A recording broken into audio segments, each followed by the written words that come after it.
Saturday morning, today being the 14th day in the month of June in the year 2025. Wherever you are listening to us from and whatever you may be doing, it's always a pleasure to have you on this very show. Remember, on this very platform, we speak the truth, we uphold the truth, and we preserve the truth. We call a spade a spade. We can never call a spade by any other name. And that's more reason we say, Nos dissera veritas. Nos dissera ayudicin veritas, and nos dissera vivica cabit veritas, and nos dissera lingolum, and nos dissera contra lingolum. You are welcome wherever you are listening to us from.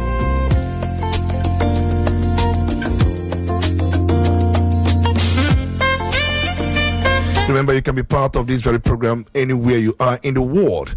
We're on Facebook Live, and we're also on YouTube. And we are on different social media, on Instagram, on TikTok, and also on our website. You can be part of this very program anywhere. Just go straight to Facebook, Udala Radio, 104.7 FM, straight to YouTube, Udala Radio. You can follow every proceeding. Remember, you can watch us live as well on these two platforms. Remember, you can go to Radio Garden, Udala FM. And also, you can go to TikTok, Instagram, and also on X, Udala Radio, 104.7 FM, and be part of this very program. Don't forget our website, www.radiodala.com.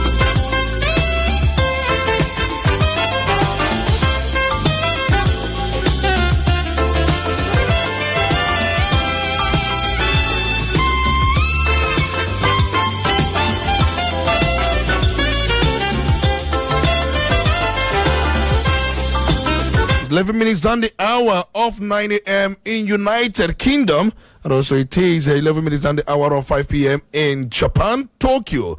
11 minutes on the hour of 3 a.m. in Chicago, Illinois, and also it's 11 minutes on the hour of 11 a.m. in Jerusalem, where it is happening live between Israel and Iran. Is also 11 minutes on the hour of 1 a.m. in San Francisco, California, where the rioters are not backing down, whereas Donald Trump is also on course to ensure he does what he does, and also is also 12 minutes down the hour of 10 a.m. in Rome, and also 10 minutes on the hour of 9 a.m. here in Nigeria. It's always a pleasure to have you.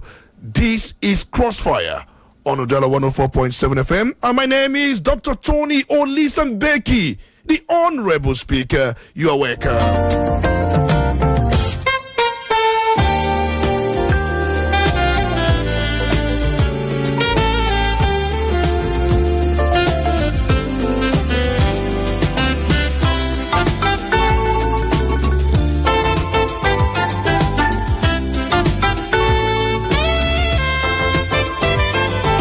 Remember, it's democracy period we are still in, and recall that on Thursday, Nigeria celebrated 26 years of unbroken democracy, and many people had their thoughts, had their feelings, had their opinions on our 26 years unbroken democratic rule. And Nigerians saw the speech made by Mr. President, where we did a thorough analysis about that very speech, where over 139 persons were honored by Mr. President, and then about 67 of them were given posthumous awards. And many Nigerians are talking, some have asked this question: these awards, these honors, can they have impact on our well-being, our social well-being? They have asked a lot of questions.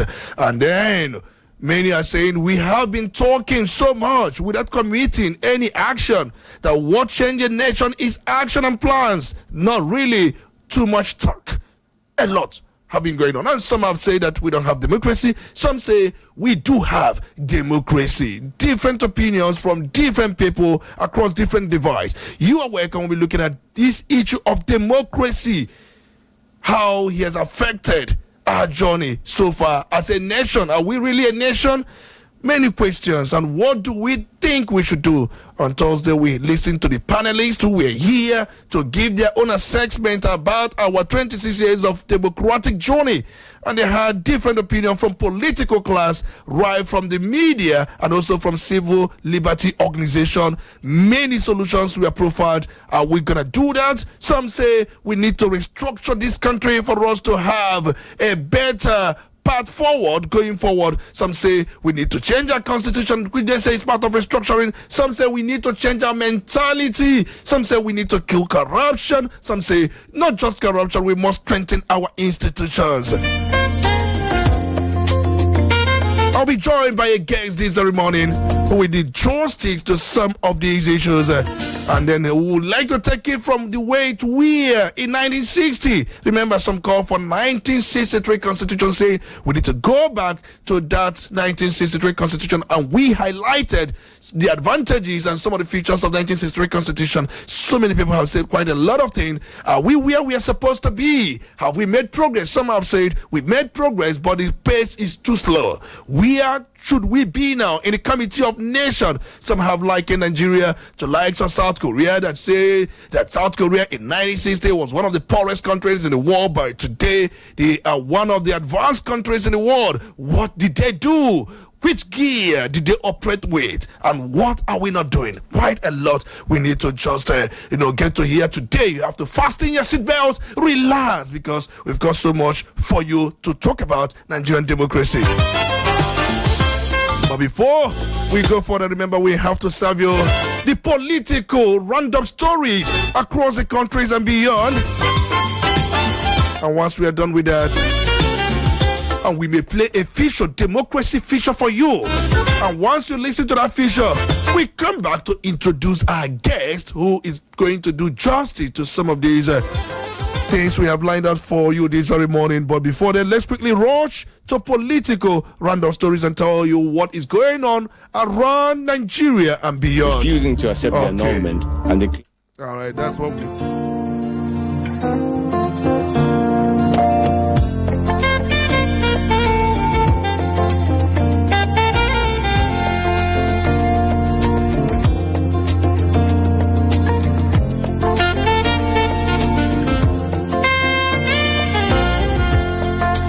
Let's really let you know what is going on in Nigeria and beyond. The Federal High Court in Abuja has admitted in evidence a radio transmitter allegedly smuggled into the country by the detained self-acclaimed leader of the indigenous people of Biafra, Nnamdi Kanu.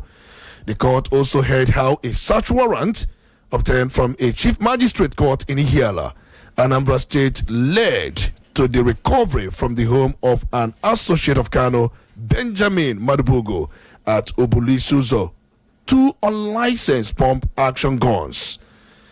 Minister of Aviation and Aerospace Development, Mr. Festus Keyamo, on Friday ordered aviation agencies to investigate the incident involving Air Peace and former Edo State Governor, Senator Adams Oshomole, at the Murtala Mohammed Airport Domestic Terminal on Wednesday. The agencies are to investigate the alleged extortion by the airline. At least 26 persons have been reportedly killed in separate attacks by suspected armed herdsmen on Miswen and Akondotia Bawa communities in the North Bank area of Makodi Town and Kemvanja and the Agbami villages of Kastina Ala local government area of Benue State. The recent attack claimed the lives of 25 victims, including women and children, while several others were left injured.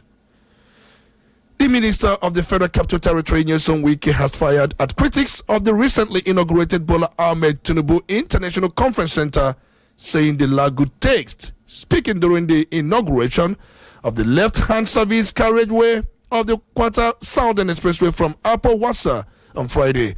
Wike urged critics to travel down to Abuja and see the changes.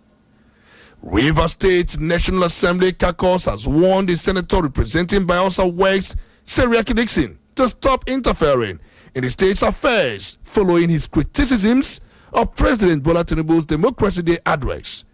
The leader of the Rivers Caucus at the National Assembly, Kingsley Chinda, described Dixon's comments as inciting and unbecoming of a lawmaker with a background in law enforcement. The Nigerian Meteorological Agency, NIMET, has predicted thundery and rainy weather activities from Saturday to Monday across Nigeria. NIMET's weather outlook, released on Friday in Abuja, envisaged early morning thunderstorms on Saturday over parts of Taraba, Kebbi, Zamfara, Kaduna, and Adamawa states in the northern region. Naira ended the trading week on a bearish note, Friday closing at 1,549 naira 35 kobo to the US dollar at official market. Data from the Central Bank of Nigeria's website showed that the local currency lost 9 naira 62 kobo against the dollar. The People's Democratic Party in Zamfara State has resolved to sue the Minister of State for Defense, Bello Matawele, for allegedly defaming the Governor Dauda Lawal.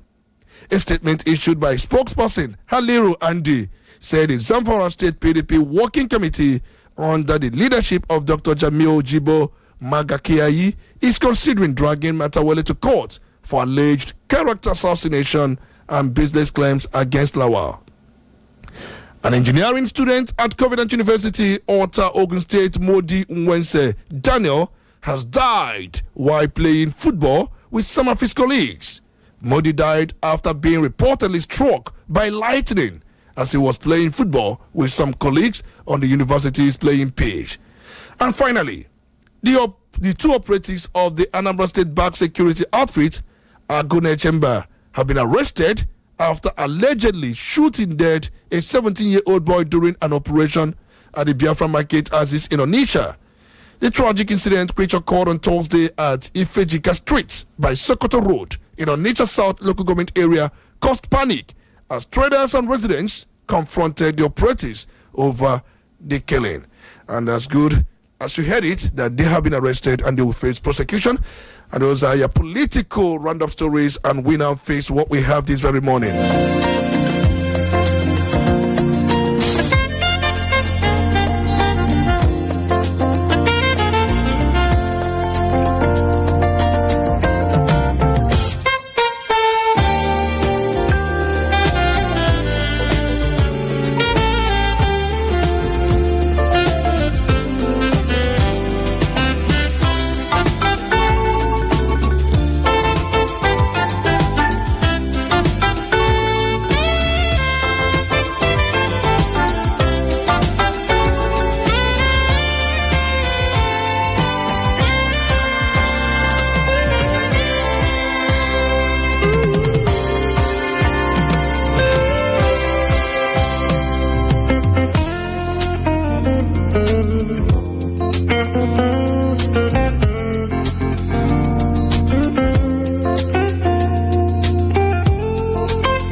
Probably we may need to just take this fish up. I don't know, but we have our guests already waiting, and let's quickly introduce our guests, and then let's see what we can make out of the time we have this very morning. We are really finding ourselves between getting the feature for you and also getting our guests introduced. Remember, we have so much to talk about this very morning. It's all about Democracy Day, but let me quickly introduce our guests. This very morning we have in the studio with us Chief Joe Martins Ozodike Dikudo OKTT, and then he is the former Commissioner for Information and Culture in Anambra State, and also somebody who has seen different generations of political class, and then he is also an analyst, and then a stakeholder, and an elder statesman and someone who also saw different democracies we've had in this country. And he's going to talk to us quite a lot about our democracy. It's my pleasure to welcome you, Chief Joe Martins Ozodike Dikudo Oketiti. Good morning. You're welcome. You traveled all the way from Enugu. You came from Enugu this morning because I know as at was it around 5 or 6 a.m. you called me and told me you are still in Enugu, but then you moved down all the way from Enugu down to Onitsha for this program. You're welcome. Good morning. Thank you, Tony, for having me, and welcome, listener. It's good to have you. And let's begin with the issue of democracy. Nigeria, for the first time in their history, celebrated or commemorated 26 years of unbroken democracy rule. We've not had it from 1960 down to 1966. There was a military coup. It was more like 6 years. Then from that military coup down to 1979, all through military, from 79 to 83, another democracy. It lasted just for 4 years, just as the first one lasted for just 6 years. Now, we were just throughout then into military rule, down to 1999, and now 26 years. Let's have your own assessment before we ask some questions. Well, it has been progressively up and down. That's what we've been having, up and down. You find out that they talked about democracy in 1960 when we had a parliamentary system of government, and things were stable because we were running a regional government. Governments were developing on their own pace. There was competition. The East, the West, the North, they were all scrambling to have infrastructures, have developments, have everything in place. There was competition. If you move out from the East to the West, it was comparison all through. So in that, guys, because we had a regional government where people were developing and competing, that came to cease in 1966 when there was a military coup, when we turned into a unitary government. And that unitary government is what is persisting till today, as far as I'm concerned. Because all the times for military interregnum, creation of states, all these were meant to have powers flow from one source. And, the creation of states doesn't make Nigeria, there's no more competition. Because all the monies you need to develop the country comes from one source, from the federal allocation. In those days, before the military interregnum, there's only like allocation wasn't part of what is being discussed. Okay, because most of the regions we are building. Look, all the things that the regions built have all evaporated. Minus also the West, a little bit of the West, where the cocoa house and the cocoa industries are still. What we have down here in the East, the palm oil, the palm kernel, all the things we use in developing our place have all evaporated. The agricultural sectors where we have settlements, Nkwele Zunaka was, in Onitsha here then, you can collect 5 eggs for 1 penny. We were spending a penny and half a pin. Then, that's what we have, half a kobo, as half a pence. It's called half a pin. That's what I used to go to school with, because that's the least money you can touch. So in all ramifications, our democracy has been that of up and down, checkered by the history of military interregnum. I'm sure if the military hadn't come in and we're still living on our regional level, where we had regional policies, people were securing themselves, all the things we are having now couldn't have been there. So democracy, yes. Government by the people, for the people, and so on, all these narratives. Is it what it is now? The answer is no. The answer is no. It's still people taking power by force. It is no more by the gun. This time around, it is by the ballot box. We had it progressively in the past 4-5 elections. We were seeing people carrying ballot boxes and running on the road, and police will be chasing them. After chasing, halfway, they will throw out their gun and follow the people who are carrying the ballot box, if it is heavy, to carry it themselves and follow the person and go away. So that's what we've been having. It is our democracy is neither here nor there. Okay, I want to also ask you, the democracy said it's neither here nor there. Before we look at Mr. President's speech, because Mr. President, that speech highlighted quite a lot of things. And then when we had independence in 1960, I don't know how old you were then. I participated. I was in primary school. I came out that day. I had my flag, holding my flag, green, white, green. We stayed in 6th Avenue, Fege, up to St. Michael's, where we came from. People from other schools were all lining up, and we were flagging our flag, and we were all giving milk. That day we were giving milk in sachets, and we drank that milk to remember that we have had independence. It was a colorful day. We remembered it, and I remembered it very, very well. So what was the hope like when we had that independence? Because having independence is also a form of democracy as well. Yes. So what was the hope? And some of you, just like you said, we were in primary school. Yes, I was in one. In primary one, and then you lined up to different exits, and then what was the hope? And then what was the feeling like then?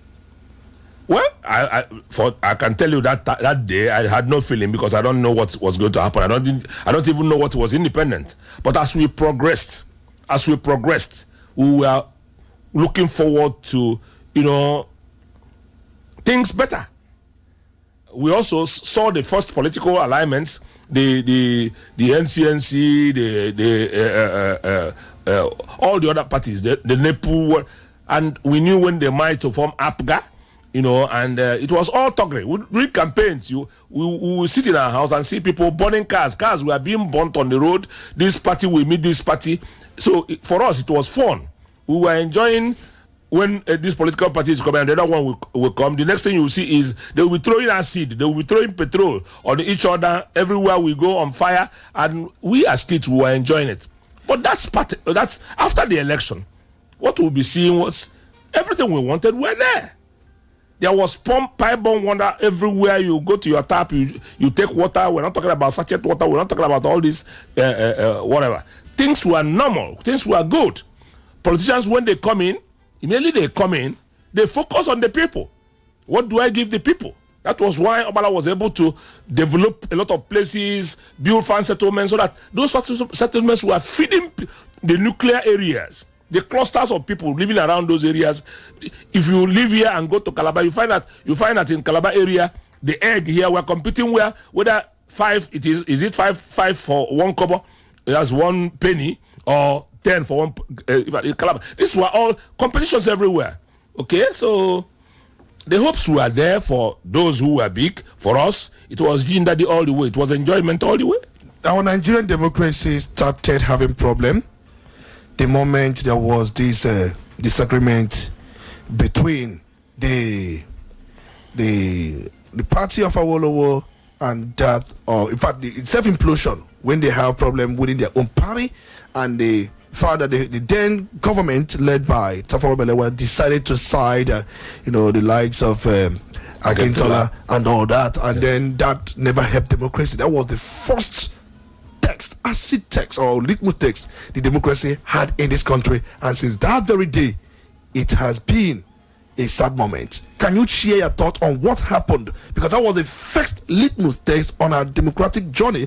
Though we're gonna look at the 26 years unbroken, we are looking at from where we started. Well, the fact was that when this idea of defection, crossing carpet, we'll call it that time, crossing carpet, once it developed into our system, that's what is happening up to today. That's the metamorphosis of what was happening.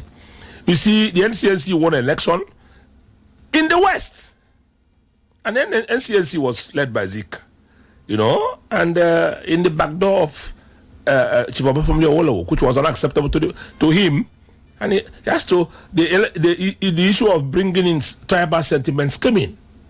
And then they start wooing their people to cross over so that Zik will not be anything in the West. If that was allowed to, if that election was allowed to have gone free, gone his way, we wouldn't be where we are. So once that action started, Zik now said, if I'm not accepted here, let me go back. And he came back here. then tribalism started. And then again, it energized the regional developmental aspect of our. So sometimes you can separate, to have a competition, a perfect competition, and that was what happened. Okay, so immediately that incident happened, Zeke left.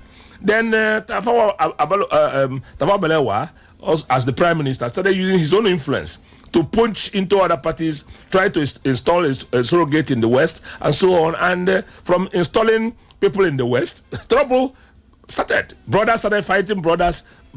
So that's it. Remember, Akintola was second man to Awolowo, and both of them had been in fact in the same political camp. Yes. Even when Awolowo left the seat for him to go to the National Assembly, because he left the regional seat for Akintola to go to the National Assembly to participate in that politics, he trusted Akintola so well to the point that Akintola allowed himself to be used by Tafawa Balewa to instigate some trouble. And then the point remains that certain democratic incidents were not allowed to happen by Tafawa Balewa, which led to the crisis in the western region, of course, and that also led to the arrest of Awolowo with his also team, and where he was charged with felony, with treason.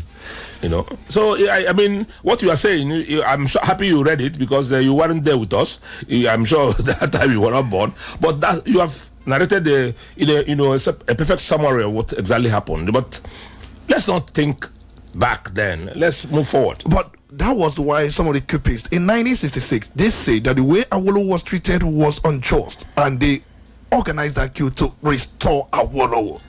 And it started with Tafawa Balewa because mismanagement of the system. Because that's how we got into military. Because at that time, most of the chaps who were in the army were first-class brains. First-class brains. You have to be sharp, just like in England. For you to be enrolled into the army, you have to be a first-class brain. Not today, when from the gutter you get into all the places you are given gun. That's the problem. That's part of the problem. There was quality that time. There was these. Although there were people also who were recruited for the fighting force, but again they must be sharp in their calling and in their education. So it was a different ball game. Today we're having 26 years of military interregnum because the army almost wiped up themselves within the series. Okay, they wiped off when the army came in, and they started. Any group that comes in will make sure that the people they are eyeing, who are not their friends, are retired from the army. They are chased away. Some are killed. Some are given, blinded coup plotters, and so on and so forth. So they started elimination, and finally, we have the crops we have today, who are perfect. They are good, very excellent, but the orientation then is no more the orientation now. All right, let's move on, because just like you said, that was exactly what started the undemocratic journey. Yes. Because that very mismanagement of Western politics by Tafawa Balewa caused a lot of pain. Of course. And then it also led us into military regime. Yeah. And from there, the unitary system you talked about, of course, came upon us. Of course. As against what we wanted. And when the army themselves were living, they now had to do a constitution that gave all the powers to the federal, as opposed to what was in existence. They wanted to control, because they themselves, being from a particular region of the country, because the domination of the army interregnum were dominated by the North, and they wanted to preserve the status quo as they left. And therefore, they went into their bedroom and machinated a constitution which was not constitutional. People were not involved. They sat down in the comfort of their homes and wrote up something and gave to us, which today every day we talk about constitutional amendment, because our Bible has been desecrated. Okay, and then that also cost quite a lot. And then at a point, tribalism, just like you said, nepotism, so many things came into our system and derailed us. And we started with some countries like Singapore, like South Korea. Look at where they are today. Of course. And now let's go back, because in 1999 democracy was returned, and there were those that fought against a military rule, those who fought to ensure that Abiola's mandate was restored. Let's have your take about that June 12, 1993 presidential election. I know you monitored that. You were in a political party at that time. And then let's have your take first before we go on with some other questions. You see, there are a lot of things, just like they've tried as much as possible to decorate those they felt were those who fought for democracy. I was personally, the word is personally, I was personally involved with MK Abiola as a person. In fact, my card is still there. The card, his complimentary card, where he wrote behind it, "I will not forget you for life. Thank you." That was what he written by MK himself and signed the card. Why? Let me tell you. I'm sure some people will be hearing it for the first time. The emergence of Humphrey Nwosu as chairman of INEC was by God's instrumentality through me. The emergence of Humphrey Nwosu as the chairman of NEC. Yes, the NEC was through you. How? I went for the conference, Old Boys Conference of University of Sokoto alumni, where I was president. It was in that I was in a meeting when I was told that the Sultan wanted to see me. The Sultan then was Dasuki, and Dasuki said, "Go and bring that Nyamri boy." He calls me Nyamri boy. So he called me. I came there, and he told me. He said, "Joe, we have a problem now. A professor from University of Ibadan was appointed as chairman of NEC, and that their people have pressured him to not to take the appointment. So he was going to give a press conference the next morning, the next day, to say, I am rejecting the appointment. The army should go. This is undemocratic. Is on that." So he asked me and said, "Please, can you just think about one or two Igbo people that can take this appointment?" Of course, I couldn't think much. I was in Government House then. I was head of think tank in Government House under Omerwa, Samson Emeka Omerwa. Okay, I was leading a small group called the think tank group of Government House. I remembered Humphrey. That Humphrey was just removed as commissioner for local government and chieftaincy affairs, and he lives 3 poles from me in Independence Layout. I remembered him. He was jobless. He was telling me always he wants to go back to university. I remembered that was the only name that occurred to me, and I shouted. I said, "There's one professor, Humphrey Nwosu, who stays near me." And Dasuki asked me and said, "How do I know him?" I remember that he served with Dasuki in the Local Government Reform Commission. I said, "He served with you in the Local Government Reform Commission." They said, "That tall man, he talks too much. He talks heavily and too much. He's always full of ideas." He said, "How can we get him?" How can we get him? That time there was no GSM. I told him I have a landline in my house, 042 45 91954. I used my birthday to do my phone. So, and he brought his landline, and from Sokoto, he dialed and got my wife.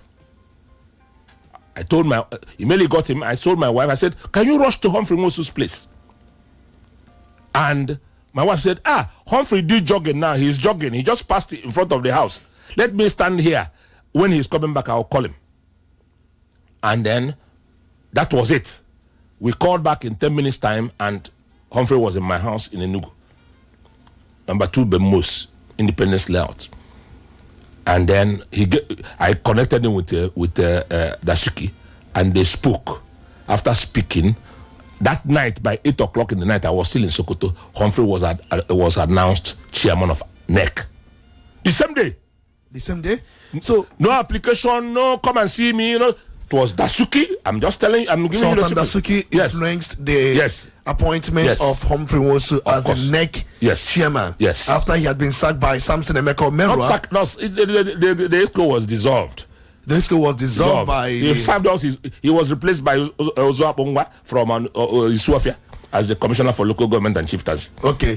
Samson Omero dissolved his cabinet. Yes. And then reconstituted his cabinet. Not that he was sacked. Yes, he was as a chairman of He did perfectly well. Perfectly well. Okay. Okay. Did perfectly well. So that was how it came about. So it means that he never had any engagement with IBB. He never met IBB before then. At all. The only one they were meeting were when they were in doing the local government reform commission. That was only when IBB met him. It wasn't IBB. It was directly Dasuki that did it, and my wife called him and said him. So all this is our history. When Humphrey came, he called me and said I should follow him. I should be his special advisor. I told him the house has don't work that way. Since they used me to make you, if I go there, it will look as if we're distant. That I should be a man of myself. I was a young man, but I became a man of myself. And I did a lot of recommendations for him. And he also made me. He made me because the first contract, the first election that was held, not the national election, the local elections that they did, all the printing materials that were used then, pulling center, pulling youth, this, he gave it to my company, JJ Martins. Okay, and I did it. And you made so much money from it? Too much money. Oh, you had so much money? Yes, and thereafter, I published in 1984, National Concord, July, I can't remember the date now, From Grass to Grace.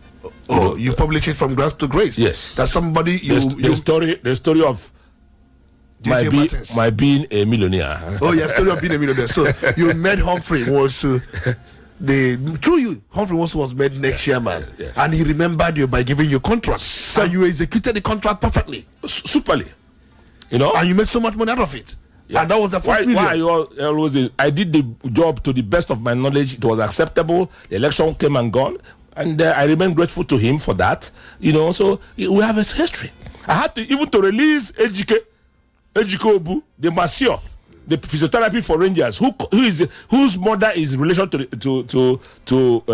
Humphrey Nwosu. I had to release him from Rangers to go and join Humphrey in the assignment. So he was like a bodyguard and a personal aid to Humphrey, and they did all those. The day they had this June 12, all the kata, I was in contact with them.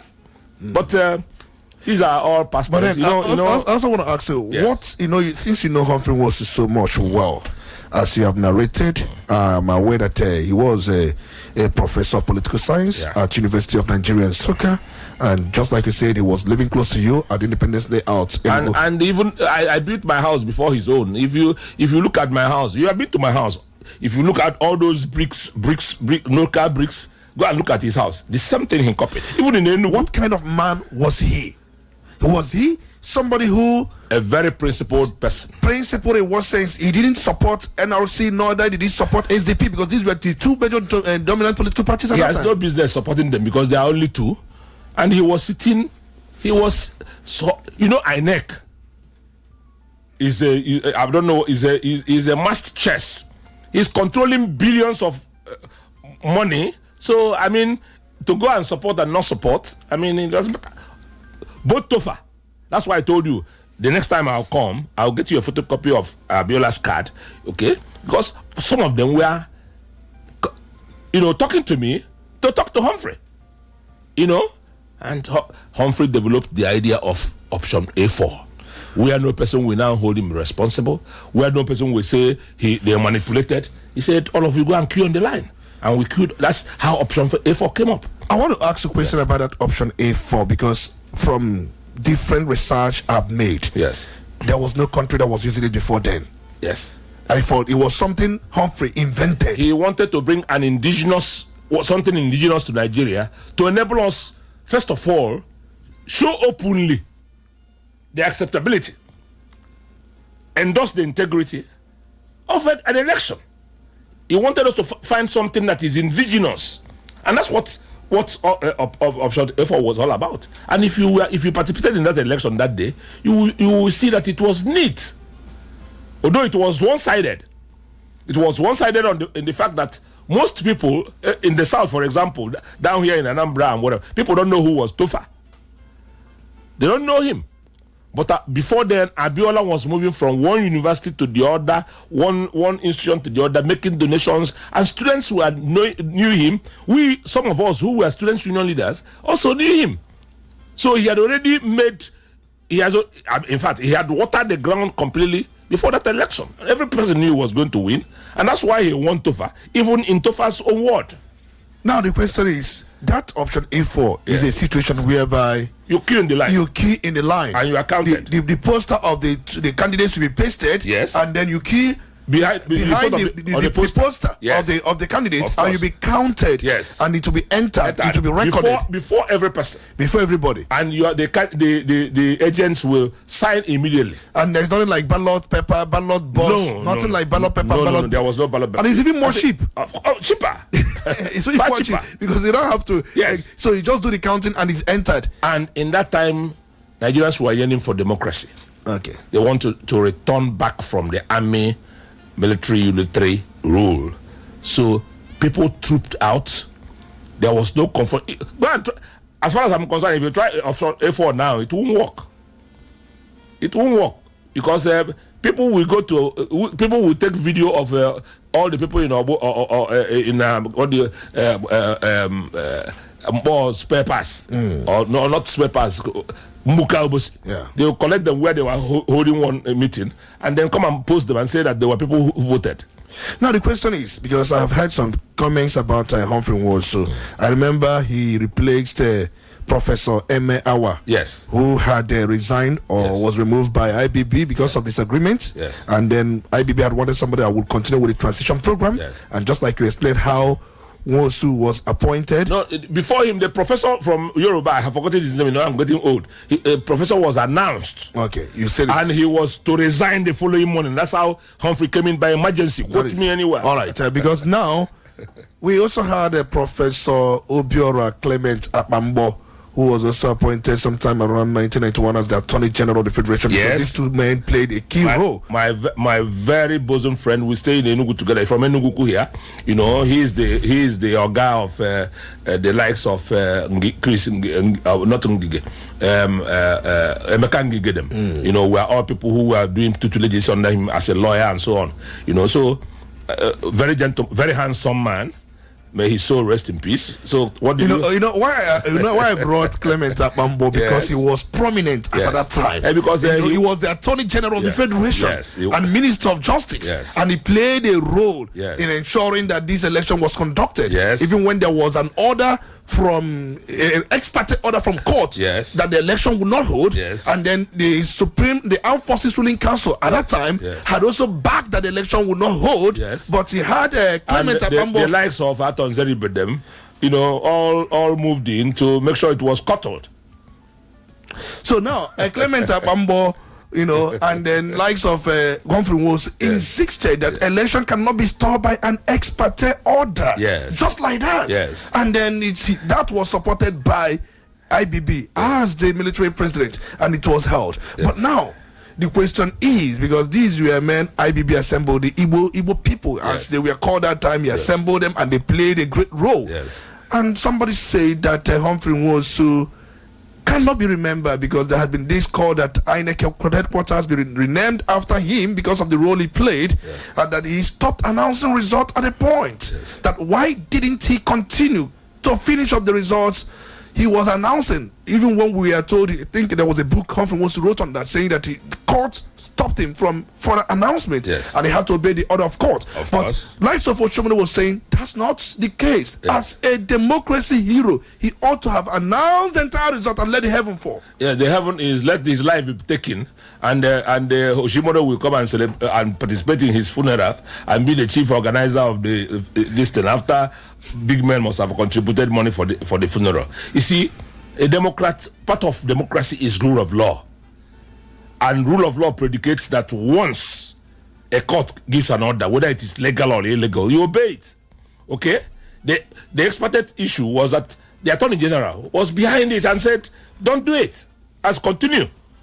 He had the backing of federal government, you know, through the Attorney General, who can, if you are caught disobeying the order, will file a nolli prosecute. He will say, don't prosecute him. That's what laws calls nolli prosecute.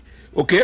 So, I mean, these were situations. And I don't want to discuss, because I haven't read Humphrey's books. I'm not good in reading, you know, but I will soon read it very well. So that... Let me also remind you, because that Aton Zeribe group, Association for Better Nigeria. Yes. Their argument was simple. What was the argument? That Nigeria at that time was not ripe for democracy. And he only played that role for which Igbos are known. Okay. That even when an Igbo man is sleeping, if you want to know whether he's doing the actual sleep or when an Igbo man dies, you want to make sure he's dead, you just go and chuck some chaka on behind his ears, and he doesn't get up, then he's dead.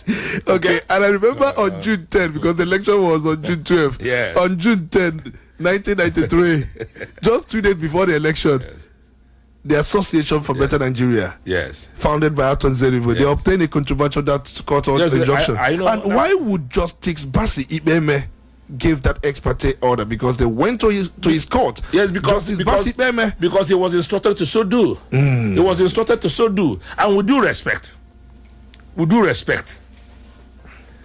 you see, you were mixing things. Okay. I think with due respect, the Attorney General of the Federation, who is Abambo, was very instrumental to obtaining that order. Okay? You gave an impression he was siding Humphrey. He wasn't siding Humphrey. He was siding Aton Zeribe. Yes, he was siding Aton Zeribe. And when that request for that order was made, he personally drafted the order. Abombo. Yes. And handed it over to Justice Basi Ibeme. Yes, and I won't tell you that the relationship between Bamba and Ibeme is for another day. Plus, you have to tell us. Because I said I won't tell you what is the relationship. I'm just telling you that he wrote that order, and that order was done, but Humphrey resisted it, and I know the altercations, which I'm sure that both parties, both himself and Bamba wouldn't want it to be discussed. So let's not. But the question is, why would Abambo want the election to be truncated? Because he was the Attorney General serving the army, which is a military government, and a government that runs without a budget, a government that does a lot of things without, looking for. It is only the Supreme Military Council that is the legislative body of the country. It's thrown aside. So whatever you want, you will get. Whatever you want, you will get under the military. And I was also a beneficiary. my town, OKTT, came in front of my house. Well, the day you came to my house, I told you that.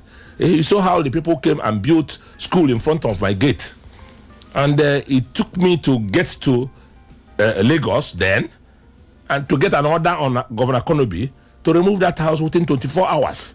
So, I mean, if it was in a democracy, a lot of things will happen. You go to court, you remain in court, you argue this, but one statement from one person at that height gives you everything you want. So, saying Abambo knew he was playing his card and he was good. He was living off. He was very nice. He was living in Owane. He didn't even want to live in Independence Layout where we live. He lives in Owane. He has a colony there, the Abambo colony, and he did quite well. He's a brilliant person, but that brilliancy, Babangida tapped on it, in the negative direction. Now, you can also give likes of Zeribe some, fair thought, because according to some sources, he's a wizard in mischief. But according to some thought, he felt that the process, why he was against the June 12th election, that the process was flawed. What process? He felt that why would the military disqualify quite a number of people during the primaries? In fact, he felt that the election itself started on a wrong footing. Let me let you know that he said likes of Chehu Musa Yaradua disqualified. Yes. Babagana Kingibe was disqualified. Yes. And then Latif Jakonde disqualified. Yes. Adamusi Roma disqualified. Yes. Olufale disqualified. Tommy Kimi disqualified. So many of them were, even Babanga Tuko disqualified. And now Zeribe felt, how can you disqualify all these people to pave way for Abiola, who was so influential, so weighty, so politically connected to the military, why would you, that the election itself is marred with irregularities, with this disqualification, no democracy, and he was against the election? Let me ask you a question. What was the personal loss of Ato Nzeribe to all these things you're saying? The military wanted, as in their own imagination, they wanted to create a new political order. They didn't want the old politicians who knew the intrigues of the game to be coming. They brought quite two novel persons, to start off the thing. Abiola, like you said, both Abiola and Tofa were government contractors. Heavy government contractors. Okay? So they wanted to hand over to people whom they know and whatever. But along the line, some people felt, so I'm going to, this thing we're chopping, we're going to leave it. And then they thought they just changed the whole thing, not Babangida himself. So, I mean, that's that. So you say that Ato Nzeribe had no personal loss, just that he's just a wizard. He was used and he got his own take. Have you been to his house at Atuguta? Fantastic. Yeah, I think we were told that he occupied hectares of land. I said fantastic. But these are all, vanities upon vanity. I think look at some of the contracts military awarded to IBB. Abiola. Why do we want to do? No, why I'm saying this is because why do we want to look at it? No, we want to also know. Let the people know, because I'm aware that the military, the telecommunications and ITT Nigeria awarded to Abiola, radio communications Nigeria RCN awarded to Abiola, Concord Airlines, and some other things. See, even some of the things the military had planned, and they awarded everything. And then, just like you said, Ato Nzeribe feared that if Abiola becomes president, even the little he got from military will cease no more. That's his personal loss. You see, that's the way. Are you thinking about why Chagori is now being awarded the 700 million Lagos Calabar road without tender, without anything? But Dave Umahi said there was bidding. There was, the tender board looked at the bidding. Which tender board? Which bidding? There was this allegation that Chagori is, is a friend, is a bosom friend to Mr. President Bola Ahmed Tinubu. That's the allegation. Not allegation, but you saw the president on the day they were opening the 30 kilometer of the road. He called him his friend, his long-time ally. He used his own word to say, but is it bad to be a friend to? But the point I wanted to make to you is to distinguish him from Abiola, who is a Nigerian. This person is also a Nigerian. They are all the Lebanese and whatever. I'm talking about you. So you're saying what happens to this and that and that. That's Nigeria for you. Most of the things in Nigeria, the richest man in Africa is Dangote. Go and check all the industries in Nigeria, all the cement industries, including it was in Calabar. I knew when the Calabar fight was on with him and the Ibeto. He has cornered all the. So once you start eating, the Bible says, "Come on, Are you with me? So all these people you are seeing as magnets, they are living on government, and they even run their business with government. They will take money from the central bank and they will say interest free. And all these things were happening. So maybe don't you think that why Nzeribe, though Nzeribe was also close to likes of Abacha and some military, he knows all of them, and he was close to them, and these men were against Abiola becoming president. One, because they know he knows them. We are told that the greatest enemy you can have is your friend, because he knows you in and out. Okay, so I mean that's the Babangida wasn't thinking in that direction, but the people around him, the Abachas, David Max, all those big boys that surrounds around the place, they told him, look. Why do they refer IBB as shop I shop? I've heard that shop and I shop. It is you that is saying that. I haven't. No, I've heard something like that. Shop and I shop. I didn't hear it when he was there. You didn't hear it. You benefited from IBB government. Listen. There is a chop and chop party. You know it was established in Nigeria. Chop and chop party was registered under the military before they now decided to disband. There was a chop and chop party. So do you belong to that party? Which party? Shop and I shop party. Or were you a member of such party? Yeah, I had to be funny. All right, let's leave that, because let's look at those honored by Mr. President. Many of them were honored, and then some say that honor is lopsided. That Mr. President honored the Yorubas more than any other side. He honored the people he fought with. Oh, he was in one sector, fighting. Nadeko? I'm not Nadeko. You know, don't call it, because when you call Nadeko, I need to see people like Ato Wankodem and his group. There were a lot of a lot of them were concentrated in Enugu, and Ato Wanko's house was a base. If you come there, you will see every person that Udentu Data. All these people were all clustering around Ato's place. He lives in New Haven. I live in Independence Layout, and I come to him always because he's always admiring me as a younger person. Oh, okay. So I won't want to criticize the president. He honored those he knew. Okay. There are people who walked from the background. How many times were Ato taken and jailed? He was even, I think, in one instance, gun was planted on him and he sent to jail. You know. So you mean there were other pro-democracy groups in the east, in the west, everywhere? In the same Nadeko. Okay. Nadeko has branch. So he took a Lagos branch. Okay. And started giving them honors. There are other people who walked under the carpet, who did a lot of things to make sure, you know, the thing survives. So, and also, anyway, Chukwumerije, Udenta, and some of them, these were names we know very well. Yes, of course.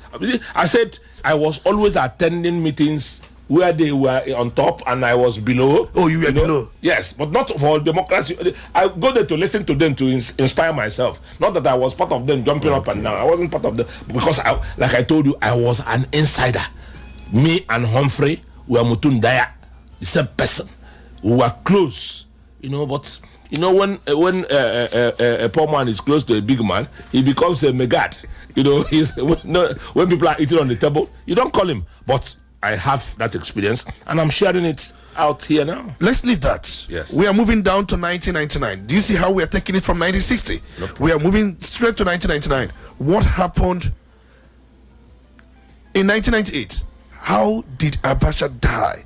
And someone called in yesterday during our radio program saying that we can't be talking about democracy if we cannot factor how Abacha died. We remember what happened in 1995, the National Political Conference, where they agreed rotational presidency, the 6 geopolitical zones, and so many things. That conference that Abacha convoked, and other human rights violations he meted to some people, Kensaro Wiwa, and so many other persons, even the coup plotters, how he imprisoned Che Musaya Radua, how he imprisoned General Bameyis, and so many of them, Obasanjo, and even his own chief of general staff. You know, how everything happened. And on June 8, 1998, Abacha died. Where were you when you heard the news Abacha died? I was in Enugu here. I was here. That morning was incredible because I remember some days before, a week before then, okay, I accompanied Ato Eze, who was my friend. Eze Nubo was my friend. I lured him to Orient Bank. Joe Martins, lured him to Orient Bank to come and open an account. That was with Akonobi as governor. And I was director of the bank. Not by my money, but by the monies of government and other people. I was a director. So if you ask Ato tomorrow, he will tell you that he has 2 accounts in Orient Bank. I know the number. I won't mention it here. His numbers of accounts in Orient Bank. I was the guarantor. I guaranteed his account, signed it, the form with which he opened an account. And he later, under 1 year, he took over the bank and became the chairman of the bank. So, but back to what we was saying, I accompanied him to Abacha. He took the traditional rulers there where one incident happened. They started greeting Abacha. Good morning, Your Excellency. We have been praying for you. We have been doing this for you. We have been doing this. And behold, his ADC, Mustafa, rushed in and said, emergency. And they all got up. Abacha dashed in through the back door immediately and left up, entered the vehicle and went away. And I told the chiefs, you people are crazy. He said, you're asking somebody, his family, are you well? Are you this? And the man has gone. Is that why we came here? He told them that he was going to leave them in Abuja and they will go back to East with leg. Because that day I learned that when you go to see somebody, immediately you come in, leave pleasantries, go straight to what you came, our people waste a lot of time trying to be sympathetic. As every person talks about you, they're thinking that's how you buy, whatever. Talk about what you came first, then those things will be. Was Ezenubo close to Abacha? Very, very close. If Ezenubo was, if Abacha was alive, what do you call that woman? The senator is from Agolo. He would have Joy Emodi would have been governor of Anambra State. It's already concluded, sanctified. He would have been the first governor here. I go to Ato, I know about it. Remember the 5 political parties registered under Abacha adopted Abacha as the presidential candidate as part of transition program. That one is there. It's there, but I'm only talking about the influence of Ato and Abacha. Very, very close. Very, very close. Okay. Because he maintained the status quo. He maintained the relationship of Ato and Babangida. Abacha followed the footsteps because Ato, his philanthropy is beyond reasonability. Okay. Yeah. So what happened at that just convention of PDP between Ekweme and then Olusegun Obasanjo, where some say that military implanted Obasanjo as we transition to democracy? Well, it was clear that every person felt, the party itself felt that Ekweme was going to be the president, having initiated a lot of things within the system. Okay, he initiated a lot of things within the system, and the moves. We went to the convention. Were you at the convention? I was not at the convention personally because there was an issue. But I can take that one off.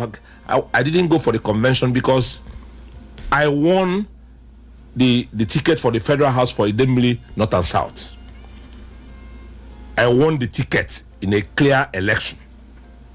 And they brought in my brother and friend, Jerry Ugokwe, and gave him the ticket and said that he was Ekweme's agent in America who was collecting money for him for the election, the pending election, presidential election. He was his boy. So they gave it to him. So I became sad. And I said I won't go for the convention. I was here when A.A. and Adi and the guy from Umoji, who is now late, what is his name? They went for that convention. It was at the convention that I was reconfirmed by the National Party. Solomon Lea and Okwesile Zemodo reconfirmed that I was the person who won the election, and they brought me. My name was announced on the convention ground when I was not there.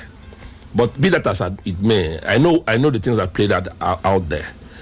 By the time they got to the convention, the political equation of Nigeria has changed. So they had already decided that they decided to give power to the West in amelioration of Abiola. Was it a decision or just the army hierarchy? The country was boiling. The country was boiling, and people were even looking at that election that the West wanted to boycott that election in protest. After killing our child, what next?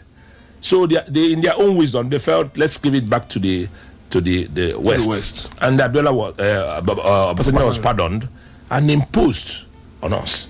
And again, he took my godfather, Jim Mobudu. He's my principal number one godfather because he brought me from nothing to what. He brought me from Rangers, where he was chairman, I was secretary, and so on.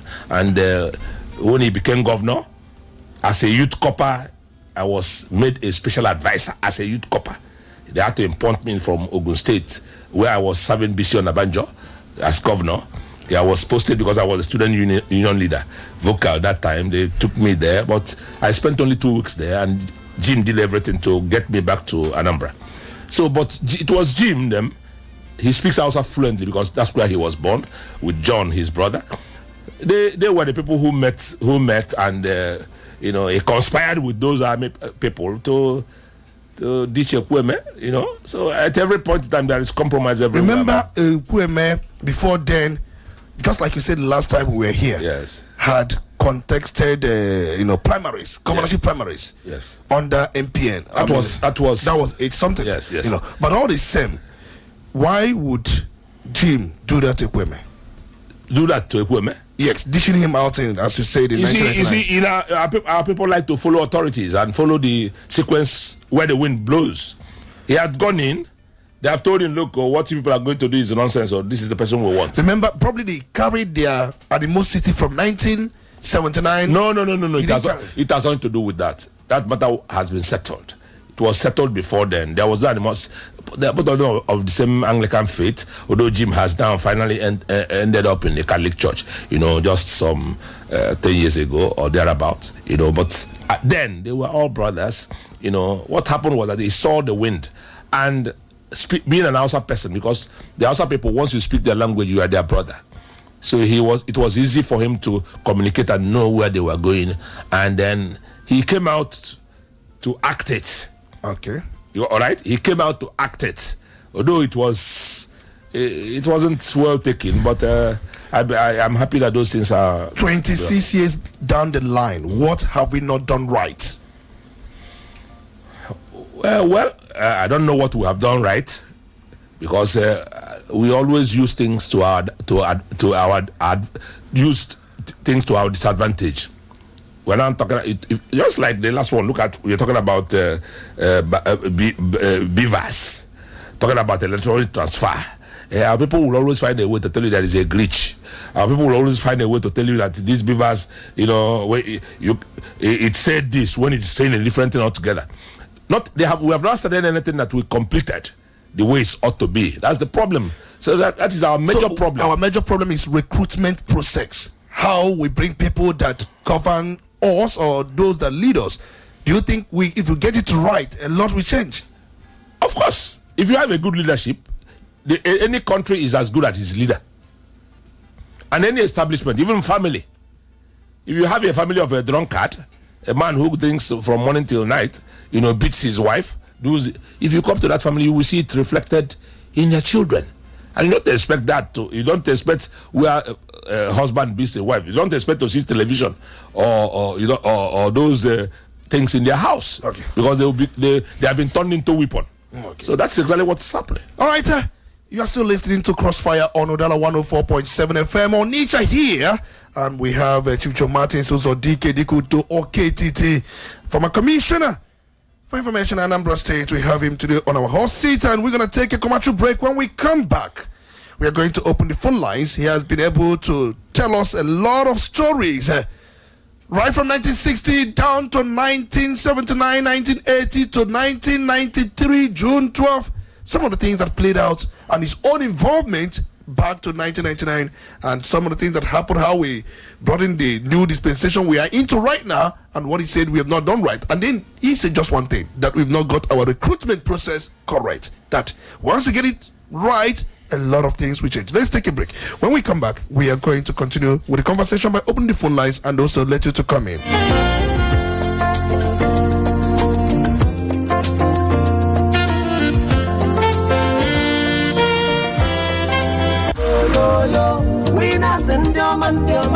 Good news and welcome to Winners Global Estate, Heaven in Ogwashuku and Nyocha local government area, Asaba, Delta State. Home sweet home. Ladies and gentlemen, mamas and papas, Winners Global Estate is here with a special promo package for real winners. Don't miss out in this laudable promo 2025, Heaven on Earth. Buy, build, live, work, and enjoy. Unlock your dream home of reality. Winners Global Estate is selling fast. 3.5 million, 50 by 100 100. No more 7 million. Promo price. For booking and more information, please call 081 64 40 4098 or 080 37 44 3787. Winners Global Estate. Your security is assured. Winners and Winners Global Estate. Your number one quality bread. Wendy's bread. For your family breakfast. Wendy's bread. Wendy's bread.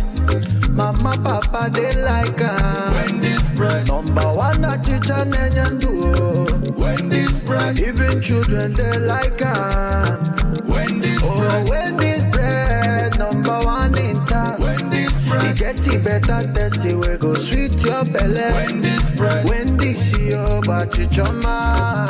Wendy's bread. Number one, the champion.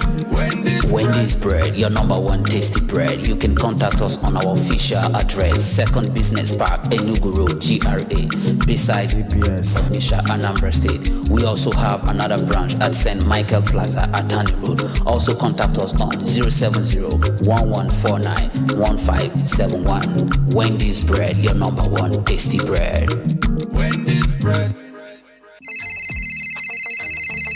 Hello, Philip. Guy, how far now? It's 11:45. Waiting shop. I beg, no vex. My landlord locked me for outside, though. Again? No vex. I beg, have you come sleep for your side this night? Omo, my babe, they around, though. But nothing do you. Try call celebrity landlady. Guy, serious now. Celebrity kini. Celebrity landlady. See, with celebrity landlady, you feed on landlord with just 100k every week. Nah, lie. I go lie for you. Not true. You can own your dream land with just 100k weekly. Yes, with Celebrity Landlady Save to Buy plan, that property where you dream of fit be your own just like that. Oh, a Save to Buy plan allows you to pay for your dream land instrumentally, easy, flexible, and all yours. A Save to Buy plan is convenient and safe.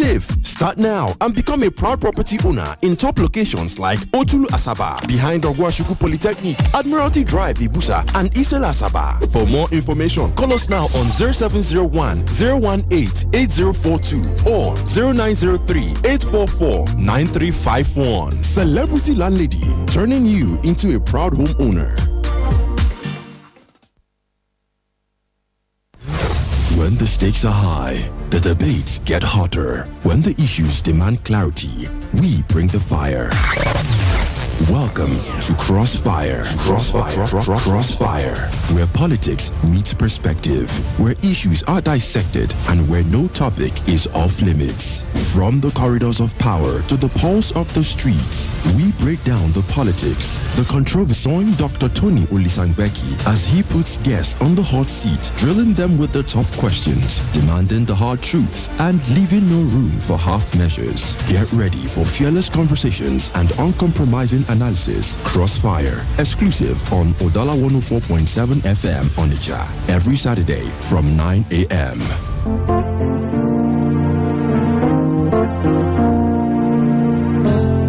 You're welcome back. It's still Crossfire on Udala 104.7 FM Onitsha this very lovely Saturday morning, the 14th day in the month of June in the year 2025. I'm still your honorable speaker, Dr. Tony Olisa Mbeki. And we have to have our guests in the studio, Chief Joe Martin Susodikedikuto or KTT. He has given us our own democracy insight as somebody who saw it all.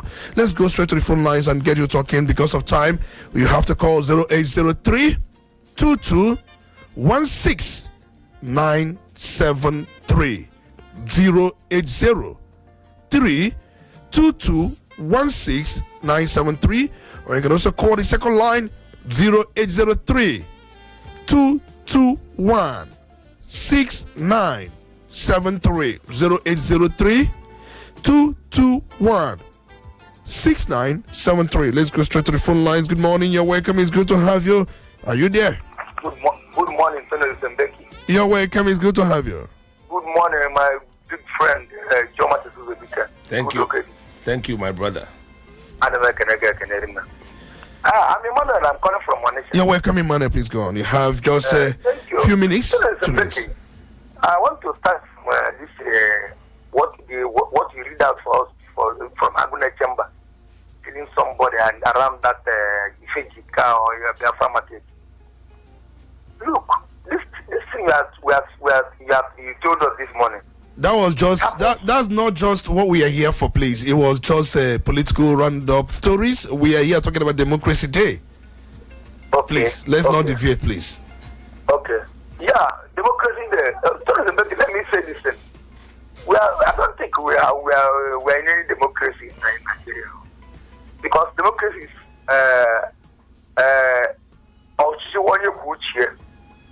that is democracy. And let me ask, if we are in Democracy Day, democracy in Nigeria, can somebody protest? Do you know that in Nigeria now there is no protest?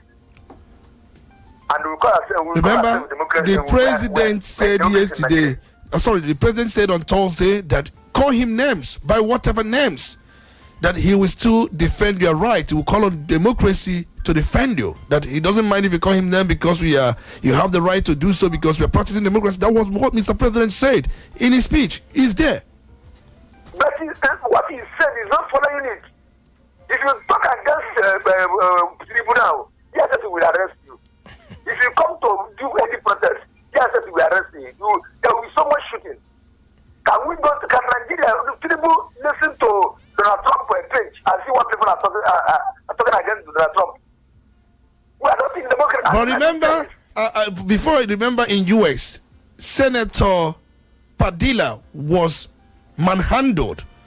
In fact, he was handcuffed because he was trying to raise a question to Naomi, the Secretary of Defense, but they thought he was interrupting the speech. But the way and manner they treated Senator Padilla from California, would you say America has a democracy? It's true, but it's one out of 100. That is 1 out of 100. Is it not because of the person that the police killed the other time? The black one that police killed that bring the son of Donald Trump in his second term. Of course. Let me tell you something. Unless we will go back to either 1963 government, yes, parliamentary system, or regional system, government in Nigeria. Let us come together in Nigeria and discuss this country. Okay. Unless we are going to be together. All right, thank you so much. We got your thoughts. Good morning. You're welcome. It's good to have you. Good morning. You're welcome. Badmos. Onoha. I'm calling from Onewu. You're welcome, Badmos. Good. Let me go straight to the point.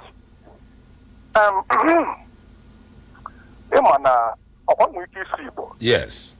Good.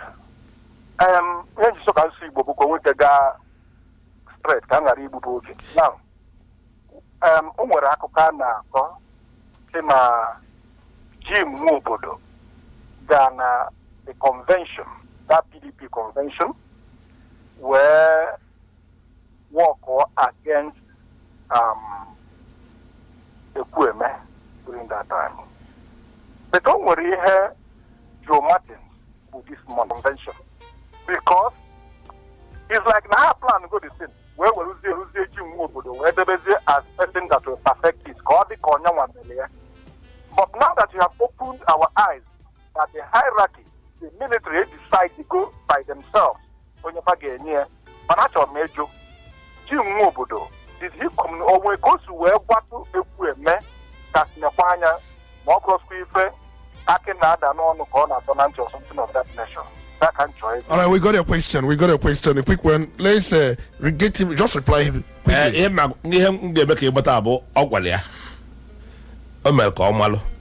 Mana Ekwueme ekwu na ya pụtago na akwụpụta n'ikwe atụzi ụjọ if I esu Ekwueme was believing that now with the context and the resolution of the party before the convention to give him the power, that the party will resist that military order, not knowing that it went the other way around, because the Ndausa jahana fagoba anagwa ndibefa na kuive kuzi na kuive kulu. In fairness, Ekwueme was aware that decision has been taken before the voting. And let's get back to the phone lines. Good morning. You're welcome. It's good to have you. Yes, a wonderful morning to you. Dr.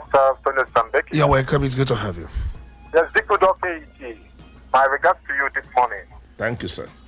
Yes, Honorable Dike Kenichukwu, and I'm calling from Onitsha. You're welcome.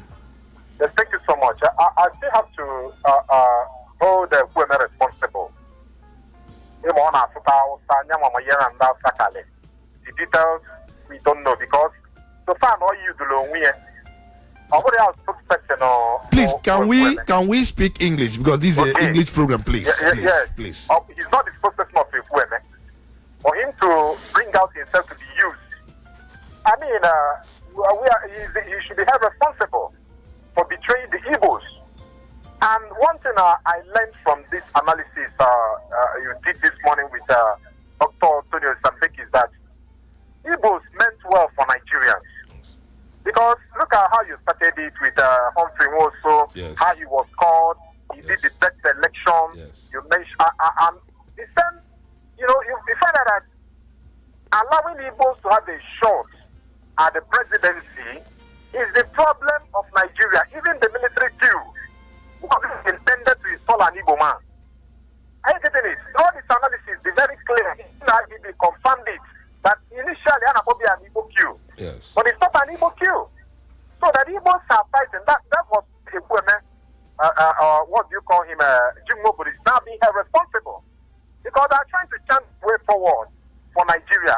Is this where you want it to be? Okay, let's go this way. And that is why he's being called in. So you find out that you blame the Nigerian state. What exactly do they see in Igbo man that they wouldn't allow an Igbo man to have a shot at the president? Okay, look at Humphrey Nwosu is being pleaded that INEC headquarters should be after Humphrey Nwosu. Should we beg for that? Not to talk of, most of the positions that they wouldn't allow Igbo man to occupy in Nigeria. So what is the fate of Igbo man as we stand today in this country? That is just one of the questions I would like you to address because you know these things, you know it in detail, you know the history, and today, look at where we found the last election. We know who won the election, know who came out of it, and today again, the turn of the South, and the candidate is pulling with him. There are two candidates there in the South. Nigeria favors one. How will a Igbo man, emerge as this top shot? That is just my question to you, sir. All right, thank you so much for your question. He is going to attend to it later on. Remember, many people are on the queue. We would also solicit you make your submission in a minute so that we'll be able to manage our time. We allowed our guests to talk so much for us to get so many insights on some of the things that played out in the country. Good morning, you're welcome. It's good to have you. Hello? Good morning, you are on. You're welcome. Oh, so sorry about that. You have to call back, connect back. Please, when you call in, do stay away from your radio set. Good morning. Honorable Speaker. You're welcome. It's good to have you. Mbeki. Wonderful morning to you. Okay, Titi. You're Martin Zodiki. Thank you, my brother. I appreciate your coming to the studio. Thank you. I'm Honorable Austin calling from Lodi. You're welcome. Now, first and foremost, I have to appreciate you, Dikudu, for your wonderful insight this morning, trying to enlighten us who we are not born then on what is playing out or what played out before now. I have to thank you on a lot of what you have just elaborated here in the studio.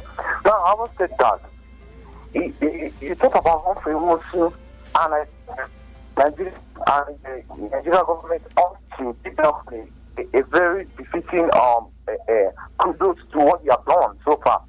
Who had an integrity. It shows who the Igbo man is. Igbo man is that integrity person that every region to get the best, regardless of what he felt that he might not be on his favor. So Humphrey Nwosu should be well respected. Even the recommendation they gave to him by the president is low according to the ranking of what analysis our the speaker did yesterday. I was thinking that he has to give more befitting ranking than what they gave to him yesterday. So I said that. Thank you so much for coming to the studio. Thank you so much. All right, thank you so much for your submission this morning. You're welcome. It's good to have you. Are you there? Because just a minute, that's all you have for you to make your submission so that we can not really take so much time. All right, sorry, the lines are jamming. Good morning. Hello, you are on. You're welcome. Good morning. Are you there? Hello, are you there? Hello, good morning. You're welcome. You've been taking our time. All right. This is Akamera. Can you stay away from your radio set, please? Okay, I've done that. All right, welcome. Let's go. Your name again, please. This is Akamera. Where are you calling from? I'm calling from Fege right now. Please go on. You have a minute. My speaker, good morning. Good morning. Joe Martins, good morning, sir. Good morning, my brother. I thank God for the way the Lord has led you up to this time. And I pray that God will still keep you alive. Thank you. My speaker, please, I asked this question yesterday. But it's like I omitted something. I want you to give clear answer to this, my question, please. I said about the democracy. I said that one of the benefits of democracy is for us to choose leaders by ourselves, not our leaders, dictating for us. I talked of a caretaker committee yesterday, although you answered it partially. But what I omitted yesterday was I didn't, say the duration of those caretaker committees. Because if you go to all our matters, you will discover that the governor speaks their men, his own men, to all our matters. You understand? But the people there, they are expecting the governor to conduct an election for us.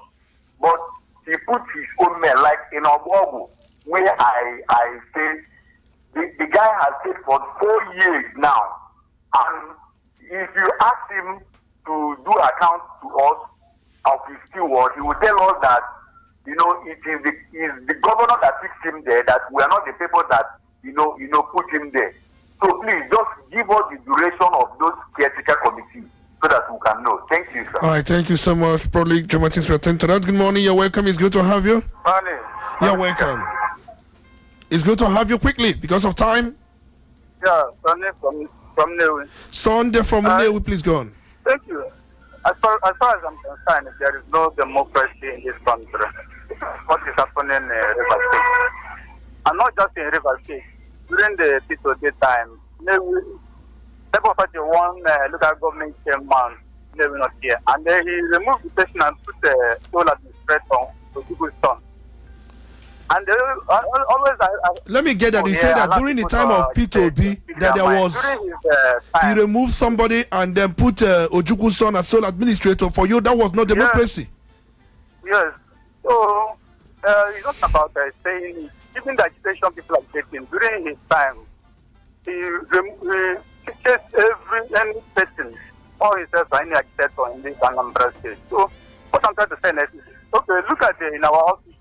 Everywhere, even the people under us, in our family, there's no democracy. So let us not, All right, thank you so much. We got that. And then somebody who called in yesterday said also that during P2B's time that he brought in Ndempiawazo, and that in Ndempiawazo was it a democracy? But that's by the way, I mean you serve in that government to help us to answer those Ndempiawazo under P2B, whether it was part of democracy.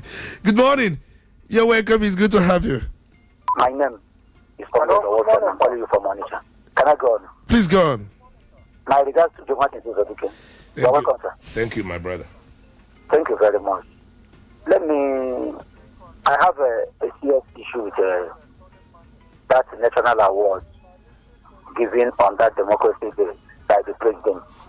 Of a particular concern was the award given to Wole Soyinka.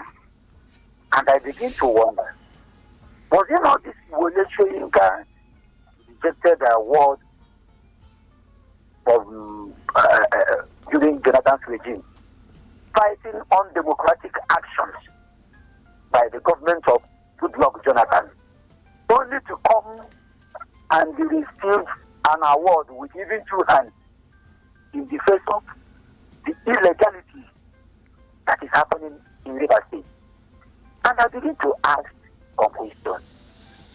school. I thought, you know, the more academically high you go, it removes this ethnic bigotry from you. Because I cannot understand. Maybe they wanted to help us to understand why Wole Soyinka received an award in the sense of what is happening now against when he rejected the same award under Goodluck Jonathan, when he cited some undemocratic actions during Jonathan's regime. And I want to ask the last question. All those people that protested when Jonathan removed fuel subsidy in 2012, all those people that shut down the country, excluding the president, because I know. Make it round up. Where have those people died? I just want to ask you, all those people that shut down the country in 2012, have they died or are they still alive?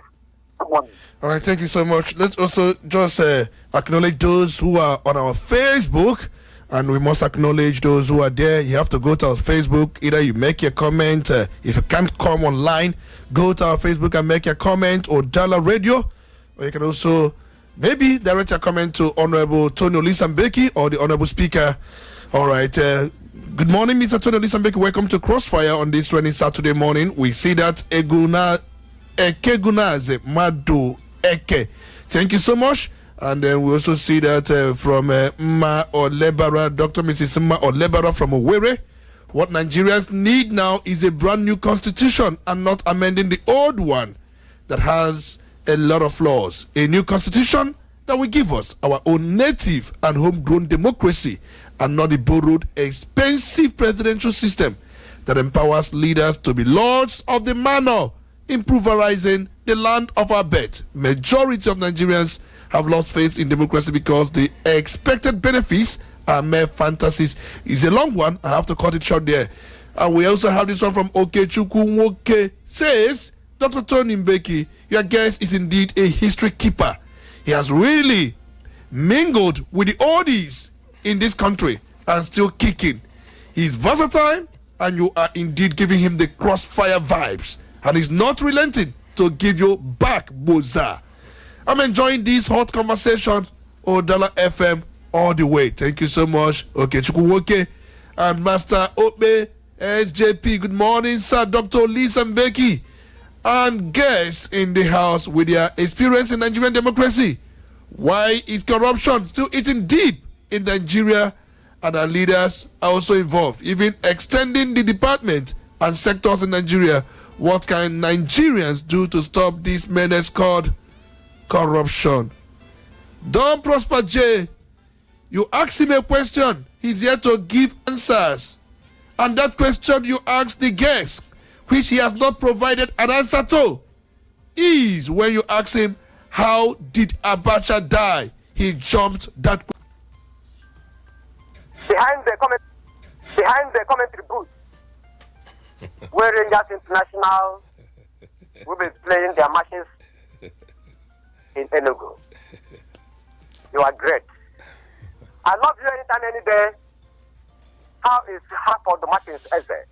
Yes. Your colleague in the commentary booth. Thank you, my brother. Having said that, Joe Martins, my man, I thank you so very much for always being alive and responsive to the yearnings and aspirations which wisdom demands. Now, Joe Martins, let me tell you, Nigeria is not practicing democracy. All of us who are well-read, well-lettered, know what democracy is all about. Nigeria is off from the equation of democracy. Yes, Nigeria remains an island as far as democracy is concerned.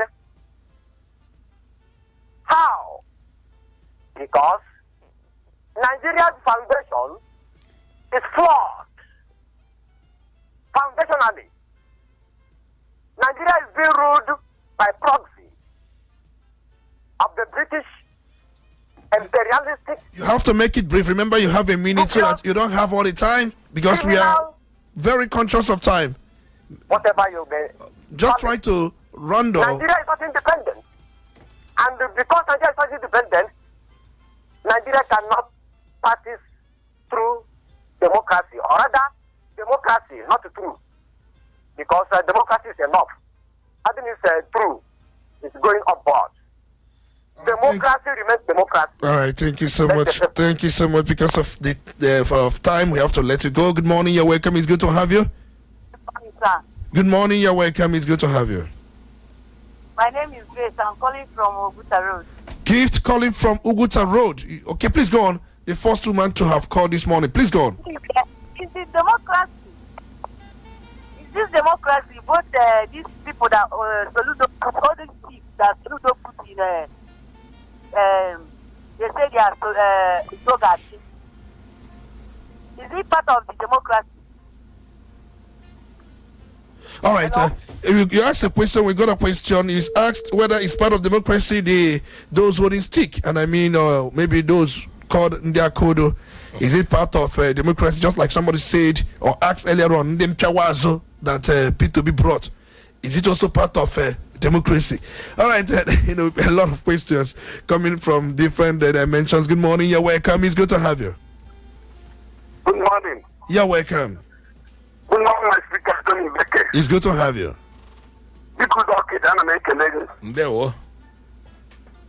are the man that I always love to hear his voice every month. You're welcome. Orator in Anambra State, in Nigeria. This question, I told you to get since, but I could not come in. Thank God I'm now in. Let me ask this question, only one question. At a certain time they call you Denibo. During last election campaign, when our was saying that our son will not take a second fiddle, that if video will go for second fiddle, that they will destroy him, they will do this, they will do that. I will never forget what he said. He said he said something that day, and let me say what he said. He said that you will carry to be in your car for cruising. You do not know where we are going. You got taken to Atiku house to be his running mate. I remember that. All right. And what I want to ask last, what is your position now concerning what is happening now about coalition, about that? Thank you. This is my question. All right, thank you so much. Let's quickly give Joe Martins time to respond to some of these questions because we know there are so many questions there. Probably going to give him 4 minutes. 4 minutes for him to attend to some of these questions briefly as much as he can. Well, thank you very much. The first person asks, what will an Igbo man do in order to get to become the president of Nigeria? That's a very, very important question. I said, what Igbos will do first, any person who aspires to go and govern Nigeria now or in the future must try to start building. You must cut across Nigeria and make friends across Nigeria and retain your friends. It is your friends here and there that will assist you to achieve whatever you want to do. If you limit it to yourself in your own microscopic way, there is no way you will make it. Number 2, Igbos should stop destroying themselves. Igbos should stop using their own brothers as a tool to achieve wealth. It's in our culture, even in our villages. That is our problem. If that mentality is removed and Samubezega syndrome, we will get somewhere. Let me just leave it at that and go to the other one. Somebody asked, caretaker committee in the market. How long? How long can they last? You see, governor decides when they last. It's not normal, but most people now see the marketplace as another way of. Most people who are in power see it as another way of catching votes. My advice to them is that most of the time, you institute caretaker committees in some of these markets. They will be satisfying you and pretending to be working for you, but the people financially will turn against you at the election day. It boomerangs. So let them be more careful. Then somebody said that when P2B, when Labour Party won in Nnewi, P2B put up a caretaker. That was true. It was undemocratic. It's unacceptable. because throughout Peter Obi's governance and even Obiano's governance, we have government have never won on Newi. Newi had always followed Ifeanyi Oba. And that was why I said with Tony Olisa Mbeki, one program at Todenibo, I said Ifeanyi Oba will win governorship in one local government. And that is the Newi. That if he doesn't win, I will resign. And it happened. I said once he wins more than that, I will not come to radio again. So that is the Newi for you. So it wasn't democratic, but that is for people who want to go with it.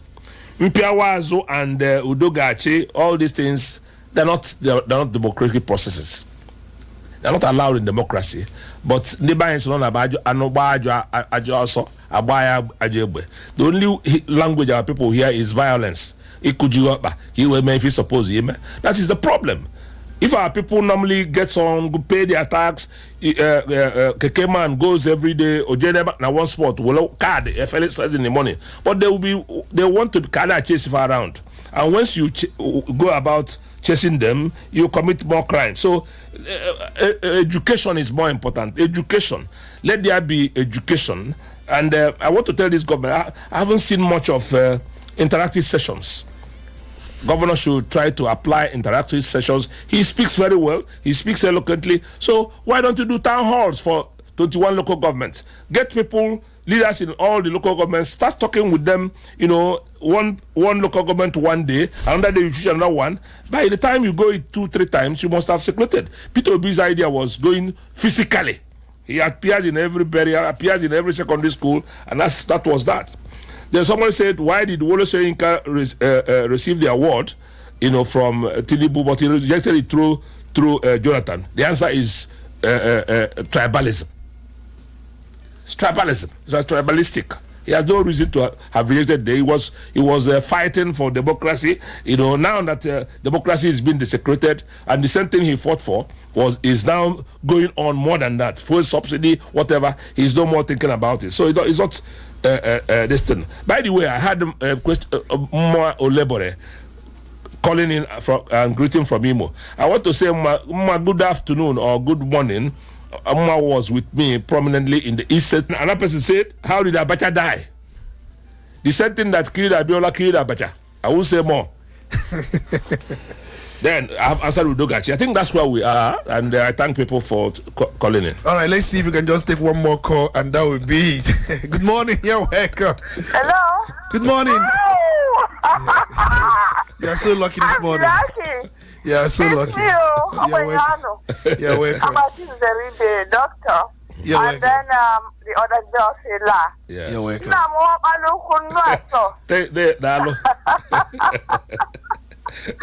All right, I'm excited, huh? Yes. Tony, I'm terribly excited. You're welcome. And he has said it all, except I'm not happy with the nomination. He's cleared Wole Soyinka. Well, yes, I believe that. And I want to correct one impression, please. My husband, Aton Zeridin, was a gun runner. Yes. Before he came to Nigeria. Yes. And then he had already made his money before he came to Nigeria. Yes. Yes. And then, of course, him, Atoranko. Let me ask you. Hold on. Do you say? I want to ask if Aton Zeribe is your husband? These are people. Or was her husband? I think Tinubu was there, so he won't pretend he didn't know them. And I shared the fact that most of the people in this group, he gave award from what were there before, and they were in one Yoruba group, from Oduduwa. Yes. Before Nadeko. Yes. Yes. So that is what I disagree with. Yes. And then, of course, are you still there? Odessa, can you hear us back? Homegrown democracy. She can hear us back. If Martin will agree with me. Yes. All right. We mess it up. Yes. And we can fix it. With the character. All right, thank you so much, Odessa. We're completely out of time. I wanted to ask you a question, but it seems that you are not hearing us from your own end. You said your husband, Ato Zeribe, and I wanted to be sure if Ato married you, but then from the way it sounded, your husband out of Zerbi said that he was a gun runner. He had made his money before he came down to Nigeria. But then you said, according to you, that you disagree with some of the positions made by our guests this morning. No, he's specifically talking about the fact that maybe he got an impression I said Ato was making money out of what he was doing. Okay. And they wanted to say that Ato was a gun runner. I know Ato was into all sorts of businesses that I'm not he saying was a contractor to the Nigerian government supplying weapons to them. That's he was a contractor. So he said he's a gun runner. So he has said it all. Just like Abiola himself was a contractor in most. So money was the issue, but no problem. All right, we are complete out of time. Your final word before we leave the studio. Well, we are moving towards another democratic process in Anambra State. I hope people will shine their eyes and appreciate and all the candidates and do the needful. Okay, if somebody is doing well, let's go for him. If he's not doing well, let's say no. That is what is democracy. So we must turn out, begin to prepare ourselves, and don't say this man is from here or I'm going to get sit this. At home that day. Or sit at home. So that is it. Is sit at home part of democracy? No, it's not part of it, because you have to come out and exercise their civil rights. But some people will tell you that I can decide whatever I want. That's democracy. No. But as you said, sit at home is not part of democracy. All right, thank you so much, Chief Joe Martins for your insight this morning. You came all the way from Enugu just to be with us this very morning to have this insight to share with us. Thank you so much for our time, and we believe next time we call on you, you are going to answer us. Thank you so much. Thank you, and God bless. Thank you so much, everyone, for your time. Thank you so much for those who observed well and those who contributed immensely. For those who did one comment or the other on Facebook we may not be able to take on, we appreciate all of you. We have to leave it at this point until we reconvene next week on Crossfire. My name is Tony Olisa Mbeki. Do have a wonderful weekend.